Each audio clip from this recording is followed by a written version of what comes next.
Good morning, everybody. Welcome to Hacking Self-Storage. It is Friday morning. Woo-hoo-hoo. It's a weekend. Hope you guys have had a jolly well, awesome week and loads of reservations, loads of move-ins, etc. I don't think we've had a very good week at the recording of this. I'm recording on Thursday. I think it's been a bit of a poor week for us this week. Clough Road, obviously, we can't do many reservations and move-ins because we've got no units left. Beverley is just a little bit quiet at the minute, and surprisingly, and Willoughby, we seem to be losing square foot instead of gaining square foot, which isn't really the aim of the game. Okay, so today I just wanted to do a thoughtful Friday, something for you guys to take away, and it's two things really. Number one, you should be spending an element of your time looking at other self-storage facilities. Now, I'm not saying look at your competition and see their price and copy their price, etc., because that's a race to the bottom. We're then a commodity and we're not commodities. You have something in your self-storage that I don't. We're all unique in some way, shape, or form. We need to find that uniqueness. What I mean is that you want to see their sales process, because unless you're testing and watching and looking at your own sales process and how you do things on your website, on how you're talking to customers, what you're doing, then you're not learning, you're not growing, you're standing still. And if you're standing still, quite often you're going backwards, because as you're standing still, other people are moving forwards. Now, I've been speaking a lot recently to people who are doing shop fits, Janice, Cuboid, etc. There is tons and tons of new people in the industry. While it's very, very exciting for the industry, it's got to be a little bit scary for everybody else. And the reason is because we don't really know what sort of an operator we are. I don't really know what sort of an operator I am, because we haven't really been tested. As I've had a conversation with somebody this last week, I am operating in my comfort zone. I am only doing 6% of what I'm capable of, 60% of what I'm capable of, because I don't need to be any better to make a very, very good living at self-storage. And that sucks, that hurts. But however, I know that I can improve, and I know my team can improve. And that's what I've asked my team to do this week. And I know you can improve as well. And we do that by watching and learning from others, and then seeing the innovation, seeing what they're doing and implementing it into our facility. So right now, you're probably being very, very successful. Most self-storage facilities are successful at the minute. However, that doesn't mean you're going to be successful in 1, 2, 3, 4, 5 years' time. How good your marketing, how good your customers care, how good your sales process. As Warren Buffett once said, that when the tide's in, we do not know. We only find out when the tide, I'm absolutely butchering this, but basically he says, when the tide's in, we don't know who is swimming with the pants down. We only realize that when the tide goes out. And so it's absolutely butchered, that quote, that awesome line from Warren Buffett. But ultimately, we don't know who right now is swimming with no underpants on, or who is swimming naked, because the tide's in. We don't have to know. So everybody is safe. Everybody is doing well. Everybody's business is very, very fruitful. But in many, many years, well, not many, many years, in years to come, that won't be the case. And I just want to make sure that everybody is aware of that. Also, another thing this is completely different what I was meant to talk about, but I was talking to the Asset Finance Group, and who sponsored the podcast, they was actually mentioning to me that they're having an influx now from self-storage, which is fantastic for them. And I turned around and said to them, I hope people are basing things on not what's happening today, but the worst case scenario. The worst case, I always do 3 sets of cash flows. I have worst case scenario, I had best case scenario, and I have my anticipated cash flow. And as long as I do them, that I'm now aware of the worst case, because so many people are coming to this industry now and just expecting it to be the golden years of self-storage for years to come. And that might not be the case. It might be the case. It might be the case that self-storage keeps on going and improving and escalating for a generation, for not quite a generation, but 5 years, 6 years, 7 years before we start seeing a plateau. And that'll be fantastic. But what happens? What happens to you and your business and your family if that isn't the case?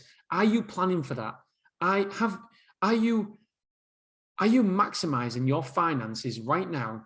And your self-storage facility has to run at 85% full, 90% full for you to make profit, for you to make your payments, to you to make positive cash flow. If that's the case, you really need to reevaluate, because it might not be the case. It might be, but it might not be. And we've got a duty to us, to ourselves, to our business, to our family, our investors, to make sure that we look at a worst case scenario. We don't want to be caught with swimming naked, because I'm just scared at the minute. I'm scared for people coming into this industry and thinking that it's always going to be fantastic, because it might be, but it might not be as well. It might be that the norm where it's 60% occupied is the average. I can't see it. But with the world the way it is, with the turmoil, with the war, with the pandemic, fuck, who knows? Who knows? It could easily happen. And so are you prepared for that? Are you prepared for 60% occupancy? Can you still maintain your business, maintain your lifestyle, and maintain your repayments at 60% occupancy instead of 85, instead of 83? Can you lose that percentage?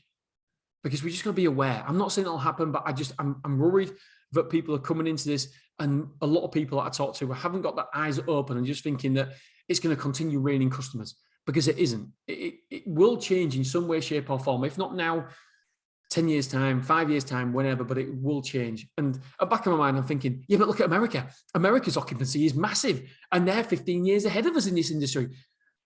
But there hasn't been a war on in Europe during that time. And so it's going to be so interesting. I'm just saying, be careful. Please be careful, because fundamentally, yes, the model works, but we just do not know what's going to happen with this crazy world the way it is. And so just plan for worst case scenario, but hope for a lot better. Okay, so ultimately, what am I saying? I am saying that this industry is going to get a lot better, a lot more competitive, and you've got a duty to educate yourself, surround yourself by clever people, educate yourself, listen, learn, podcasts, books, marketing, sales, whatever it is. Educate yourself, learn, and watch from others as well. Watch what other people are doing. And none of this bollocks about modeling. I said to my team, don't worry about this. I used to say modeling. Nah, bollocks to that. Picasso said copying is the way forward. So we're going to copy. And so if we see something that somebody else is doing, then we're going to copy. And that is what I want to talk to you about today. As it happens, this is what I thought, this podcast can be really quick. And here I go, yapping away, and I'm on to 7 minutes 20 now. All right, okay. So we was doing our, we just look around. So we look around at other self-storage facilities. I said to my team, look, we're in our comfort zone. We're not really pushing ourselves. We can do better. We know we can do better. But the problem is we don't need to do better, because we feel like we're already up there very high in how we operate a self-storage facility. We feel like we're pretty good. But could we be better? Of course we could. And so I feel like we've rested on our laurels. Yes, we feel like we're good. Yes, we feel like we're good operators. And therefore, we're not improving as much as a team as we should do. And so I got my team to go out there and research other companies, have a look at them, have a look at the process, see what it goes, see what it's like. And one takeaway, and I've got tons of takeaways, but one takeaway, and I will tell you another takeaway as well, probably sometime next week or the week after, because I've got so many podcasts to do. One of the takeaways was scarcity. We don't have enough scarcity in this industry, and that is marketing 101. When I was doing the Betting Guy software, when it opened up, the scarcity, I only opened three times a year or 4 times a year, and I used to do a run up. I used to say, look, it's only open for 5 days. That's it, 5 days. Once it's gone, it's gone. If you email me after that and want in, you can't come in. That's it. Scarcity. There is an honest scarcity. I could verify it. It was honest. It was ethically correct, because it was a scarcity. And that's what we don't do in this industry enough. I've looked around, and what we need to do now is improve the quotes. Now, there's no scarcity in 30 days. This quote is guaranteed for 30 days. Where's the scarcity in that? There is no scarcity whatsoever. There is no push for that person to reserve a unit. If they don't need it right here, right now, there's no push. We're not pushing them in the right direction. So what we need to do now, I've looked at some companies, and I'm just mad at myself. I didn't think about this. We just copied what other people were doing 5 years ago, and we never improved it.